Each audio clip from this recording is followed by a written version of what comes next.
Welcome, I'm the Minchin, and welcome to my new series, reviewing a TV show, a very popular TV show on the BBC. I hope it will be very popular to you.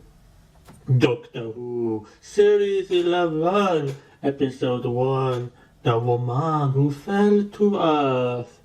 This is the 11th season of the century.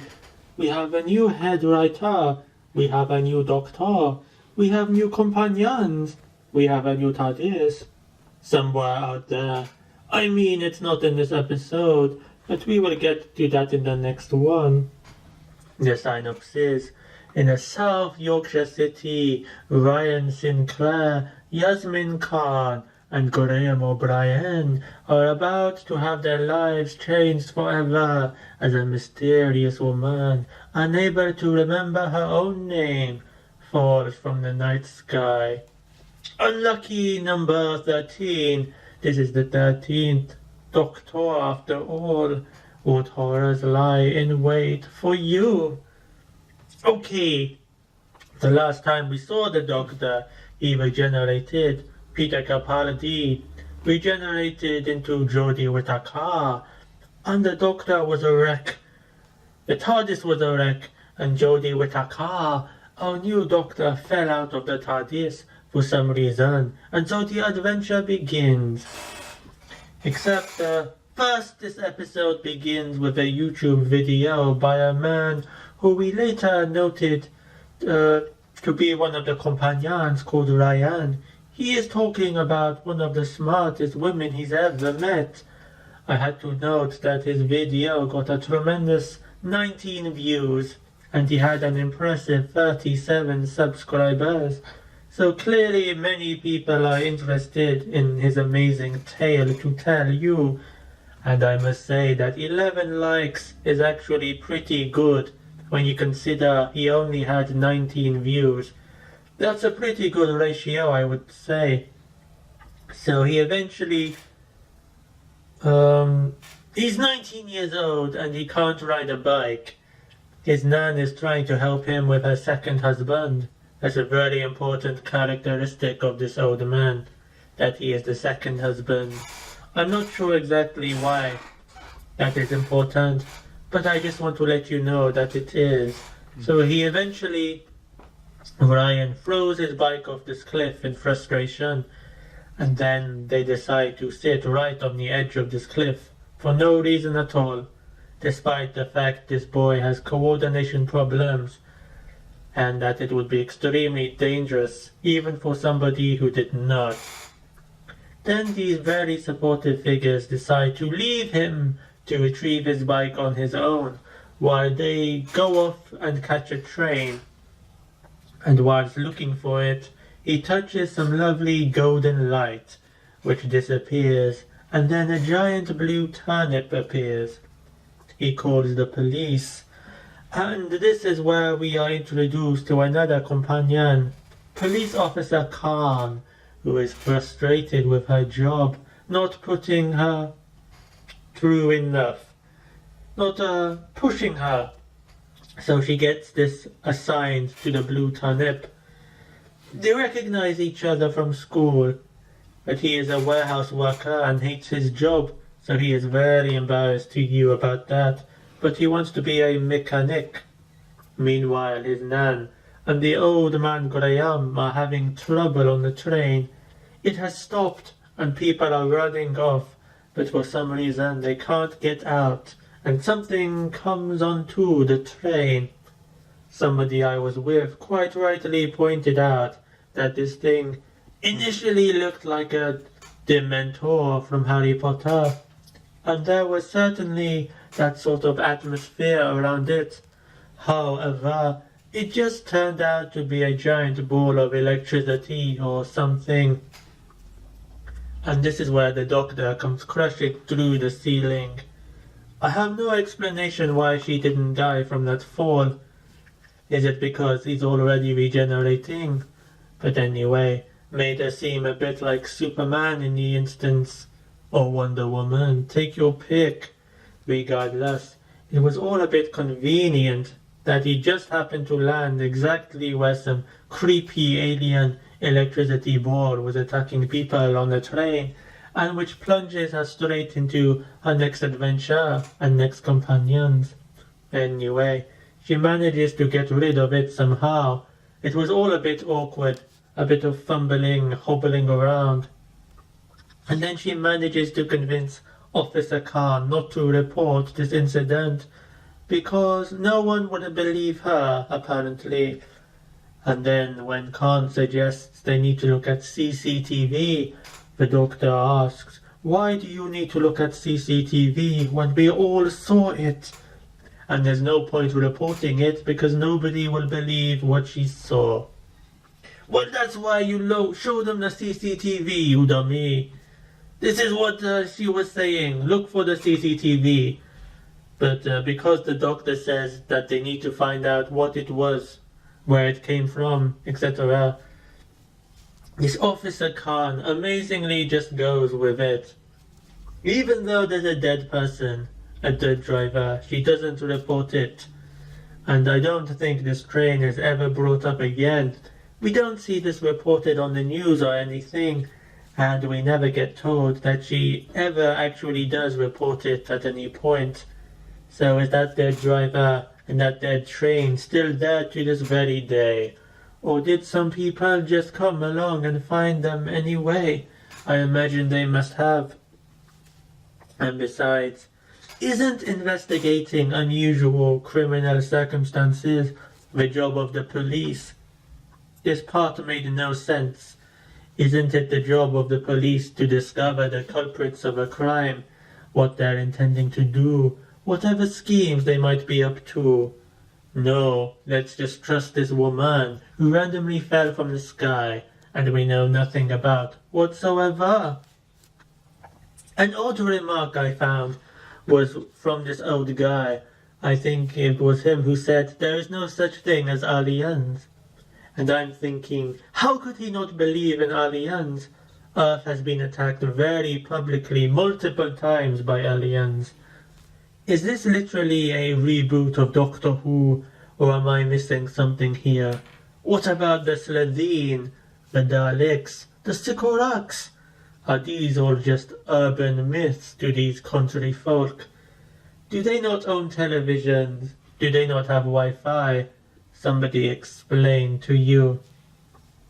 The boy, I call him a boy, but he is 19, but has dyspraxia, the name of this coordination disorder.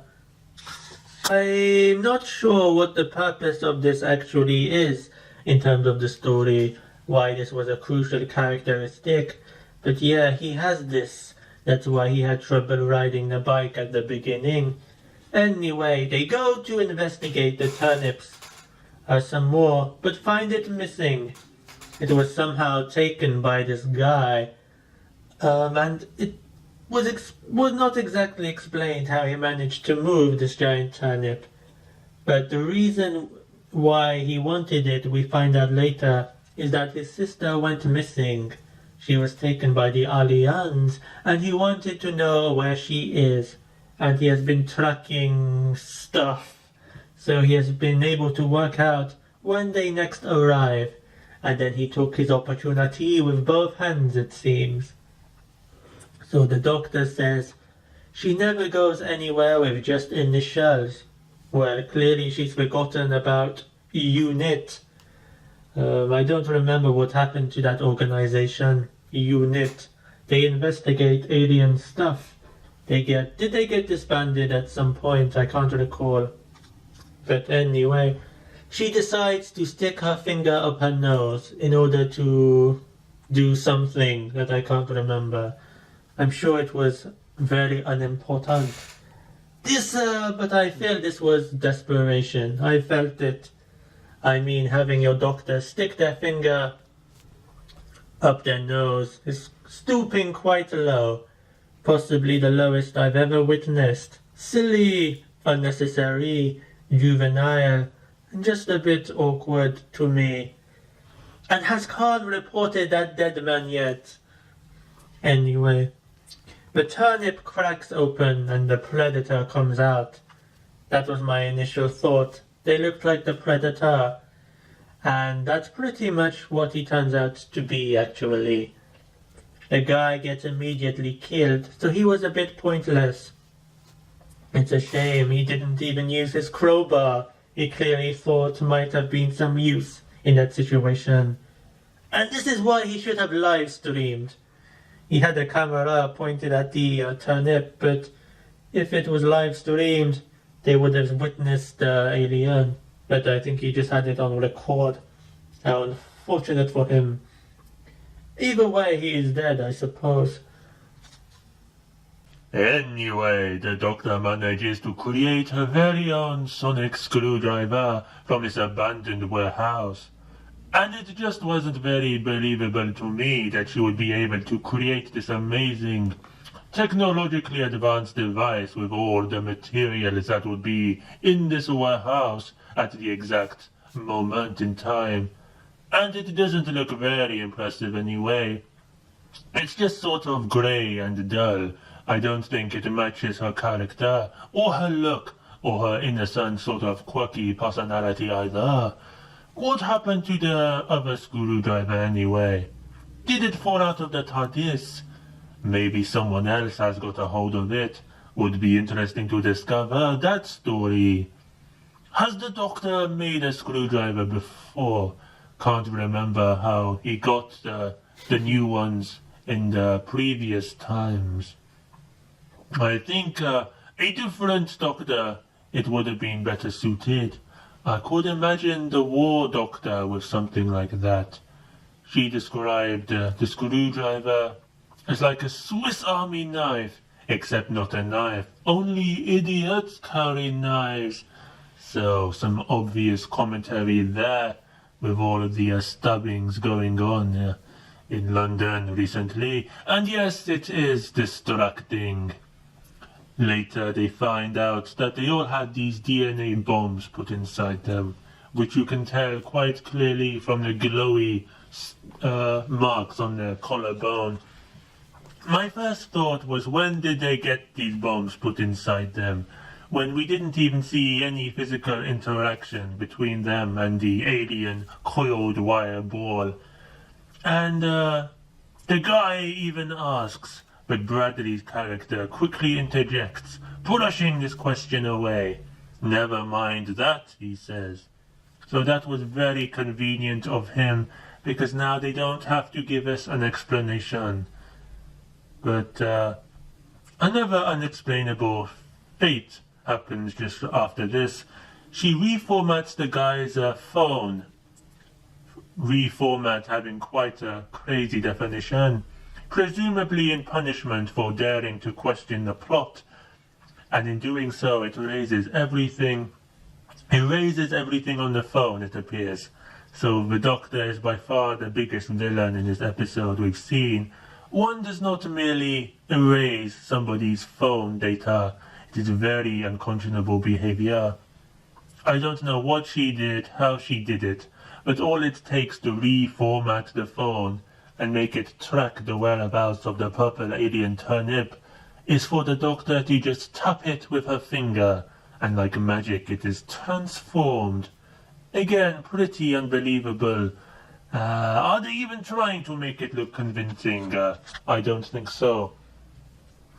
But they of course go and find the alien, and what happened is very creepy for you. For some reason, Khan is no longer dressed as a policewoman. She has a big, heavy, furry coat on. Why is the Doctor even encouraging these people to tag along anyway? They give chase, but the alien disappears somehow. The guy who he had killed, who was mocking his costume, said that Halloween is next month. I mean, clearly it is not next month. It's in a few days, in fact. I don't find that this Doctor has much authority. She does act quite juvenile and shout things like, "Let him go! You stop right there!" And it makes you seem like she has no idea what she's doing. They discover And I called it, actually, that this alien takes the teeth, well, one tooth, I believe, out of his victims, and sticks them in his face. When I was watching it, I even said it as a joke. But it turns out that that's actually what he did. So he has a face full of teeth just lodged in his flesh. However, the doctor said, what sort of creature kills someone then stops to take out a tooth? Now I don't suppose then that the doctor is very familiar with trophy hunting, but she should probably read up on that sometime. Wouldn't you? I noticed there are lots of moments people just saying the obvious. It looks like it has been broken. Transport chamber, presumably for that thing. He knew what he was doing might kill him. She was his family. Hunt who? Isn't it obvious? Anyway, they eventually faced the alien who speaks a lot of gibberish. In short, he is basically the predator, and he is hunting for somebody that was on the train, which that giant coil of orb was locating. And for some reason, the doctor just spits a load of waffle also, then just steps aside and lets the alien walk straight past them and interact with this coil orb thing, which allows him to locate the target. What was the point of her making that screwdriver again? Could there not have been any use to that in the situation? So, because they didn't bother doing anything to stop the alien, he disappears to go and hunt for his target, which was revealed by the orb. By the way, didn't the policewoman Khan report the second person's death either? Or the third person's death, in fact. You had the guy on the train who died, you had the guy who was looking for his sister, and then you had that drunk guy who was eating a kebab and throwing tomatoes on the floor and said it was Halloween next month when it's really this month. Are there now just 3 rotting corpses lying around because this policewoman is not doing her job? No wonder she's not getting promoted at work. So, there's a man who keeps telling himself that he is special and he is valued and he is wanted. He is the target. And I don't know what learning disorder or difficulty that's associated with having to keep telling yourself you are special and you are valued and you are wanted. But I would be interested to know. Do comment if you have any knowledge of this crime. And the final confrontation takes place on this construction site. But clearly these people are working pretty late. And I'm not sure if that's normal hours for construction workers or what, but in the UK at the moment it gets dark about 6:30, and it was pretty much black at this time. And that's an overall fairly minor criticism I have overall. Most of this episode, or at least a lot of it, took place at night, and I'm not sure why. It makes it just look gloomy and bleak. And not an interesting kind of bleak either. I suppose it wouldn't have made that much difference during the day. At least we get to see the electricity ball more clearly and brightly. But overall, I didn't really see the point that that giant orb wasn't really significant to the story. Its only purpose was to reveal who the target was. And it was a bit disappointing. At the end of the episode. Overall, at one point the doctor says she is really craving a fried egg sandwich, and that made me wonder if the doctor only eats Earth food. I don't actually recall them eating a lot of alien food throughout the series. Nothing springs to mind anyway. Food from other planets, I mean. There was a point where she had to make this jump onto a crane, and someone I was with was expressing their disbelief, saying, "She's not a Ninja Turtle." And it did look like she was going to make it all the way, as if she was a Jedi. However, She only just managed to hold on with her fingers, so it wasn't so bad after all. But it did make me wonder why not regenerate into a more useful form that can actually make super far jumps, like a frog or something. Okay, so apparently these aliens take humans and put them in the stasis. They put them in stasis between life and death. And the doctor is clearly very disgusted. She says, but she exclaims that they are left to rot, these humans. And isn't that the complete opposite of stasis, being left to rot? The doctor is supposed to be scientific. I think she has a few gaps in her knowledge. But the doctor remembered her name after all, because for some reason it was a plot point that she forgot. And I didn't really see the point of her forgetting that she was called the doctor. I mean, she still acted in control, and still clearly had some scientific knowledge, and still felt the responsibility to help these people. It seemed very unnecessary to have the plot be that she forgot her name. There was no real depth to that, and there wasn't really much of a payoff to it either.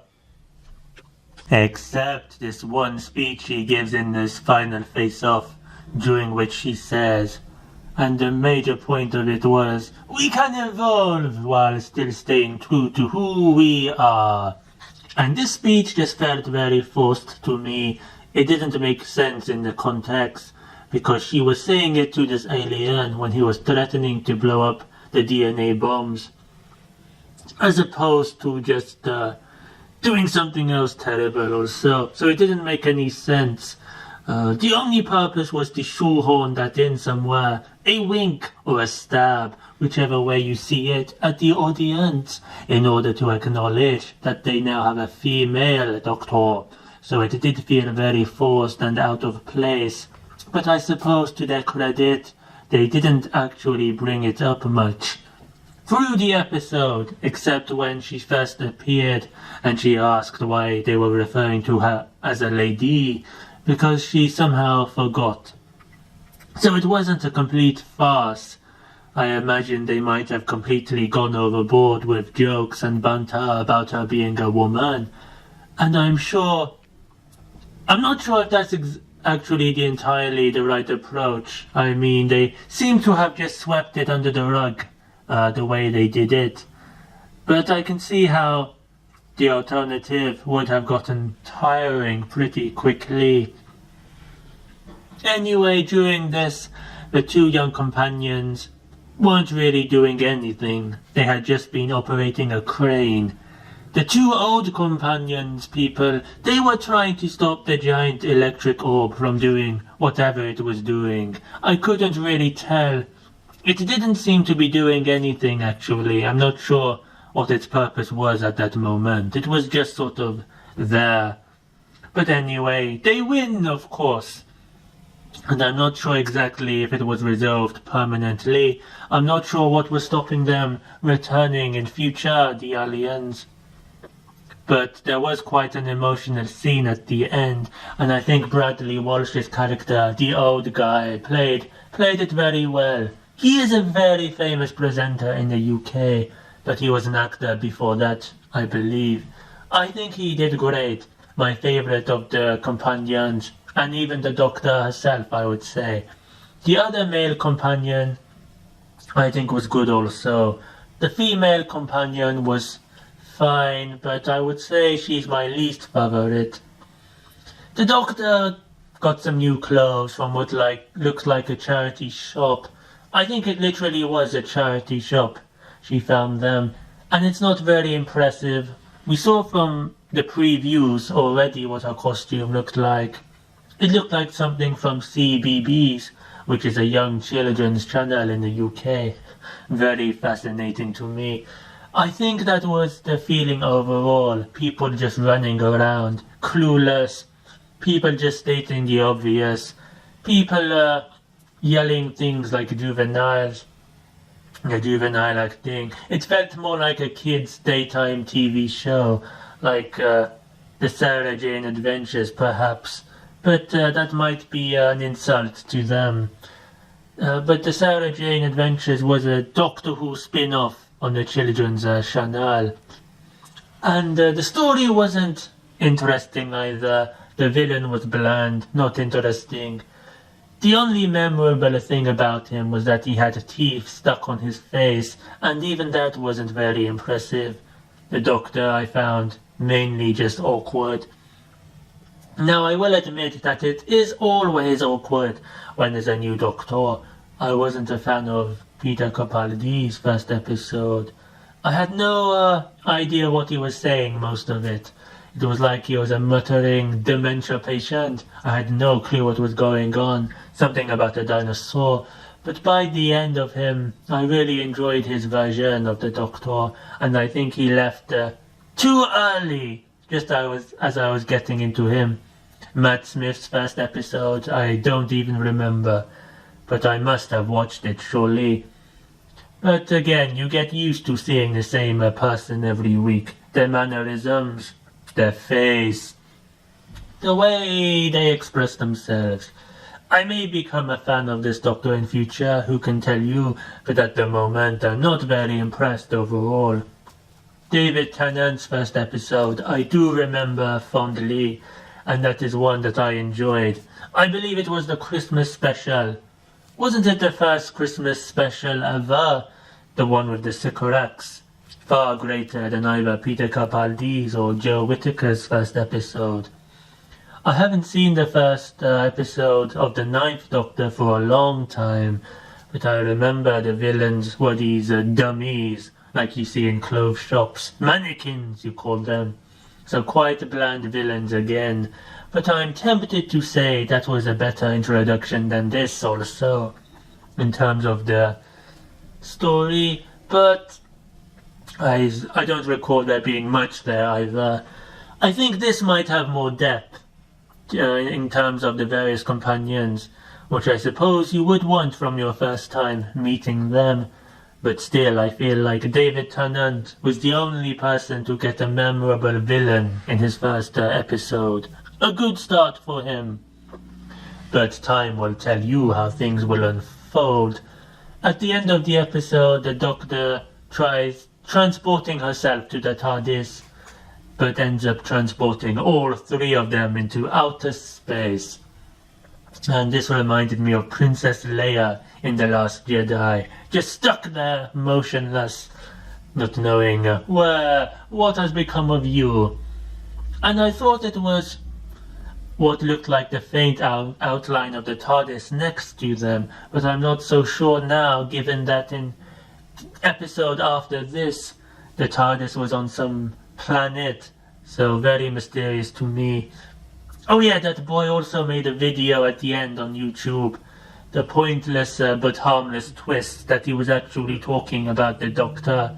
He wasn't talking about the Doctor as it implied at the beginning, but that is a surprise for you. I think he really could pick up his views if he talked about the aliens. That could be a bit more interesting than talking about some woman. But my biggest question at the end of this episode is, did that Officer Khan ever report all those dead bodies? That's all I want to know from you. Oh, and also your thoughts, of course. Did you watch it? Are you a fan? Are you supportive of a female Doctor? Or is it a tragedy for you? This is the first time I've seen her acting, so I don't know if this is similar to the other characters she's played. I feel they should have chosen a more concrete direction.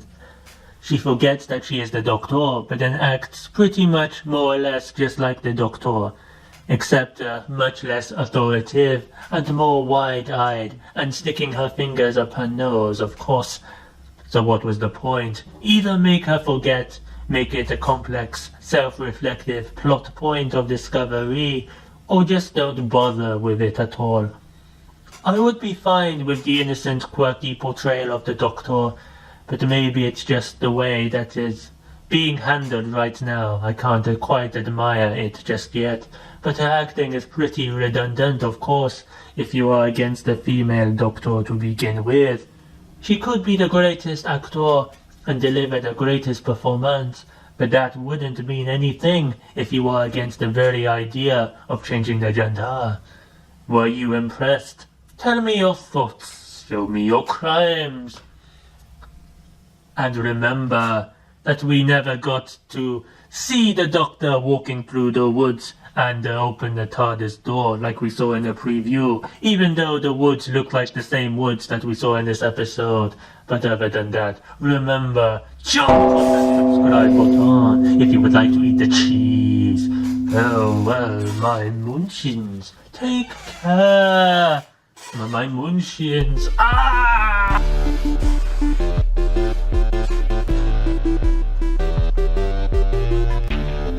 Thank you.